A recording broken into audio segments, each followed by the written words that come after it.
کل نئی دلی میں پرگتی کے نتائج پر میڈیا سے خطاب کرتے ہوئے جناب سومناتھ نے کہا کہ پرگتی نظام کے تحت ابھی تک 50 میٹنگیں ہو چکی ہیں، جن میں 85 لاکھ کروڑ روپے مالیت کے 3300 سے زیادہ پروجیکٹوں کا جائزہ لیا گیا، جن میں وہ پروجیکٹ بھی شامل ہیں جنہیں دشواریوں کا سامنا تھا۔ انہوں نے مطلع کیا کہ پروجیکٹوں کے علاوہ ایک ملک ایک راشن کارڈ اور پی ایم جن آروگیہ یوجنا سمیت ملک کی 61 اسکیموں کا بھی جائزہ لیا گیا۔ انتخابی کمیشن نے متعلقہ ضلعی انتخابی حکام کو 5 معطل شدہ ریاستی عہدیداروں کے خلاف ایف آئی آر درج کرانے کی ہدایت دی ہے۔ ان پر ووٹر فہرستوں میں فرضی یا غیر موجود ووٹروں کے نام غیر قانونی طور پر شامل کرنے کا الزام ہے۔ ریاست کے اعلی انتخابی آفیسر کے دفتر کے ذرائع کے مطابق Debottam Dutta Chowdhury, electoral registration officer, Baruipur east assembly حلقہ، assistant electoral registration officer Tathagata Mondal, Biplab Sarkar, electoral registration officer Moyna assembly حلقہ، Sudipta Das, assistant electoral registration officer اور data entry operator Surajit Haldar کے خلاف فوجداری مقدمات درج کرنے کی ہدایات جاری کی گئی ہیں۔ ووٹر فہرستوں کی خصوصی تفصیلی نظرثانی ایس آئی آر کے دوران ذاتی تفصیلات سے متعلق فارم بھرنے کے مرحلے میں مذکورہ عہدیداروں پر ووٹر فہرست میں دھوکہ دہی سے نام شامل کرنے کا الزام عائد کیا گیا تھا۔ سائنس اور ٹیکنالوجی کے وزیر ڈاکٹر جتیندر سنگھ نے کہا ہے کہ آنے والی 2 دہائی میں خلا، سمندر، بائیو ٹیکنالوجی، ماحولیات کے لیے سازگار توانائی اور جدید ترین مینوفیکچرنگ سمیت اختراع پر مبنی شعبے ملک کی مستقبل کی ترقی کی قیادت کریں گے۔ وزیر موصوف نے یہ بات کل نئی دلی میں ایک پریس کانفرنس سے خطاب کرتے ہوئے کہی۔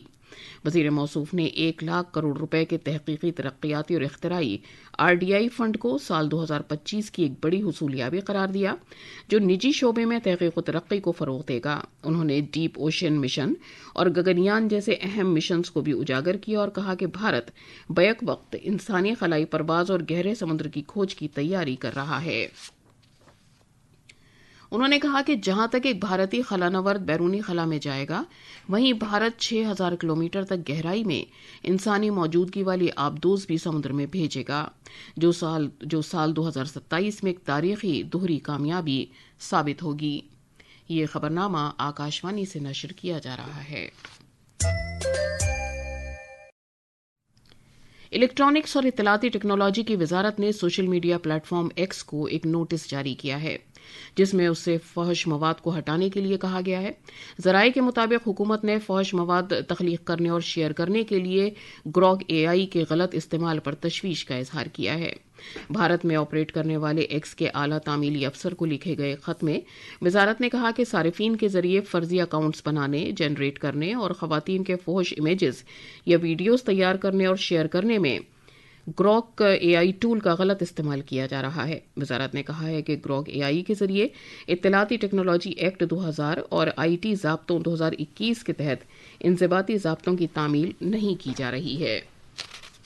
وزارت نے زور دے کر کہا کہ IT ایکٹ اور IT ضابطے 2021 کی تعمیل کیا جانا لازمی ہے۔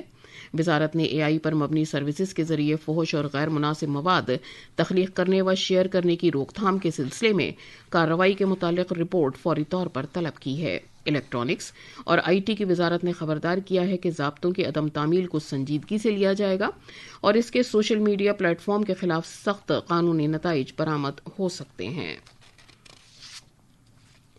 مدھیہ پردیش کے وزیر اعلیٰ موہن یادو نے اندور میں آلودہ پینے کے پانی کے واقعے کے سلسلے میں ریاستی حکومت کے عہدیداروں کی جانب سے کیے گئے اقدامات کا جائزہ لیا ہے۔ وزیر اعلیٰ نے اندور میونسپل کارپوریشن کے کمشنر اور ایڈیشنل کمشنر کو وجہ بتاؤ نوٹس جاری کرنے کی ہدایت دی۔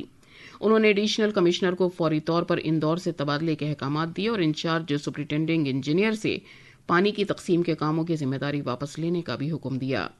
وزیر اعلیٰ نے زور دے کر کہا کہ اندور میں آلودہ پانی کے واقعے کے بعد ریاست کے دیگر حصوں کے لیے بھی اصلاحی اقدامات کیے جا رہے ہیں۔ انہوں نے کہا کہ متعلقہ عہدیداروں کو وقت کی پابندی کے ساتھ ایک ایکشن پلان تیار کرنے کی ہدایت بھی دی گئی ہیں۔ حکومت نے ٹیکسٹائل کے لیے پیداوار سے منسلک ترغیبات PLI اسکیم کے تحت نئی درخواستیں جمع کرانے کی آخری تاریخ میں توسیع کا اعلان کیا ہے۔ اس سال 31 مارچ تک اب درخواستیں جمع کرائی جا سکتی ہیں۔ ٹیکسٹائل کی وزارت نے کہا ہے کہ تاریخ میں یہ توسیع پچھلے سال اگست میں درخواستوں کے پورٹل دوبارہ کھولے جانے کے بعد موصول ہونے والے بھرپور رد عمل کے پیش نظر کی گئی ہیں۔ مرکز نے الیکٹرانک پرزوں کی مینوفیکچرنگ اسکیم کے تیسرے حصے کے تحت 22 نئے پروجیکٹوں کو منظوری دی ہے، جس میں تقریباً 41,863 کروڑ روپے کی سرمایہ کاری شامل ہے۔ یہ پروجیکٹس 11 نشان زد مصنوعات کی مینوفیکچرنگ کا احاطہ کرتے ہیں، جن میں موبائل مینوفیکچرنگ، ٹیلی مواصلات، صارفین کے لیے الیکٹرانکس، اہم ترین نوعیت کی الیکٹرانکس، آٹومیٹو اور آئی ٹی ہارڈ ویئر شامل ہیں۔ توقع ہے کہ ان پروجیکٹوں سے 2,58,000 کروڑ روپے کی مالیت کی پیداوار کا موقع ملے گا اور اس سے تقریباً 34,000 براہ راست روزگار کے مواقع پیدا ہوں گے۔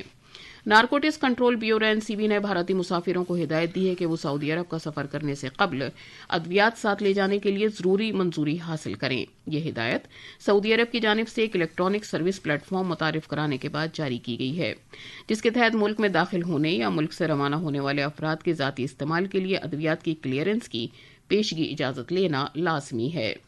NCB کے مطابق بعض ایسی ادویات جو بھارت یا دیگر ممالک میں قانونی طور پر دستیاب ہیں، سعودی عرب میں ممنوعہ یا مختلف پابندیوں کے تحت ہو سکتی ہیں۔ اس نے کہا کہ مقررہ حد سے زیادہ ادویات ساتھ لے جانے پر ضابطہ جاتی کارروائی بھی ہو سکتی ہے۔ NCB نے مسافروں کو مشورہ دیا ہے کہ سفر شروع کرنے سے پہلے سعودی حکام کی جانب سے جاری کردہ محدود اور ممنوعہ ادویات کی سرکاری فہرست ضرور دیکھ لیں۔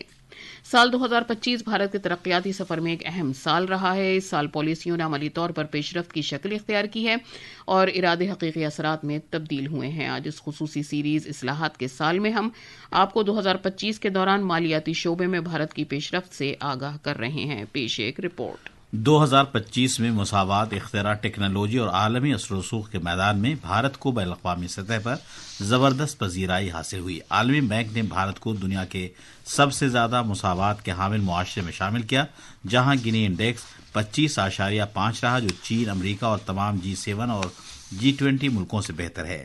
محنت کی بین الاقوامی تنظیم ILO کی رپورٹ کے مطابق بھارت میں سماجی تحفظ کی کوریج 2015 میں 19% سے بڑھ کر 2025 میں 64.3% تک پہنچ گئی۔ بھارت کے ڈیجیٹل سرکاری بنیادی ڈھانچے کو بھی عالمی سطح پر سراہا گیا۔ بین الاقوامی مالی فنڈ IMF نے یونیفائیڈ پیمنٹس انٹرفیس UPI کو دنیا کا سب سے بڑا بروقت ادائیگی کا نظام قرار دیا، جو عالمی لین دین کے 49% کو سنبھالتا ہے۔ دانشورانہ املاک کی عالمی تنظیم نے غیر مادی اثاثوں میں سرمایہ کاری میں بھارت کی مضبوط ترقی کو اجاگر کیا، جو معلومات پر مبنی معیشت کی جانب منتقلی کی عکاسی کرتی ہے۔ نیتیکا کی رپورٹ کے ساتھ خبر نامے کے لیے میں محمد عمار۔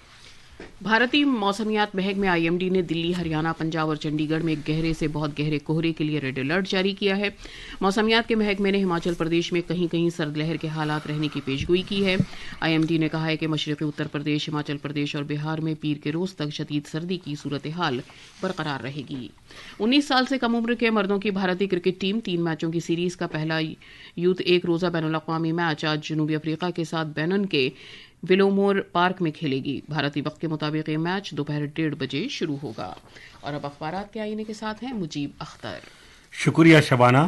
راجدھانی دلی سے شائع ہونے والے آج کے اخبارات نے الگ الگ خبروں کو شہ سرخی بنایا ہے۔ روزنامہ پرتاپ نے صدر جمہوریہ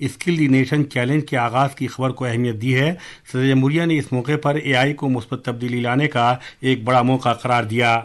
نائب صدر جمہوریہ CP رادھا کرشنن چنئی میں یوم سدھا تقریبات کا افتتاح کریں گے۔ اس خبر کو روزنامہ پرتاپ نے پہلے صفحے پر جگہ دی ہے۔ عالمی صحت کے لیے سدھا کے موضوع پر مبنی یہ تقریب سدھا طب کے بانی رشی اگستیہ کے یوم پیدائش کے موقع پر منعقد کی جا رہی ہے۔ گروہ کا غلط استعمال، حکومت کا ایک نوٹس، فحش مواد پھیلانے کا الزام۔ اس خبر کو روزنامہ ہندوستان ایکسپریس نے خصوصی طور پر شائع کیا ہے، جس میں بھارت سرکار نے AI ٹول گروہ کے ذریعے خواتین اور بچوں سے متعلق غیر اخلاقی اور فحش مواد پھیلانے کے الزامات پر سخت نوٹس جاری کیا ہے۔ آخر میں خاص خبروں کی سرخیاں ایک بار پھر۔ وزیر اعظم نریندر مودی آج نئی دلی میں بھگوان بدھ سے متعلق پوتر پیپراوا باقیات کی عظیم بین الاقوامی نمائش کا افتتاح کریں گے۔ انتخابی کمیشن نے مغربی بنگال کے انتخابی حکام کو ووٹر فہرستوں میں بے ضابطگیوں کے معاملے پر 5 معطل شدہ اہلکاروں کے خلاف FIR درج کرنے کی ہدایت دی ہے۔ مرکزی حکومت نے social media plate form X کو خواتین اور بچوں کو نشانہ بنانے والے فحش مواد کے معاملے پر AI ٹول گروہ سے متعلق نوٹس جاری کیا ہے۔ نارکوٹکس کنٹرول بیورو نے بھارتی مسافروں کو سعودی عرب سفر کرنے سے پہلے دوائیں ساتھ لے جانے کے لیے ضروری منظوری حاصل کرنے کا مشورہ دیا ہے، اور بھارتی محکمہ موسمیات نے دلی، ہریانہ، پنجاب اور چنڈی گڑھ میں گہرے سے بہت گہرے کہرے کے لیے ریڈ الرٹ جاری کیا ہے۔ اس کے ساتھ ہی خبرنامہ ختم ہوا۔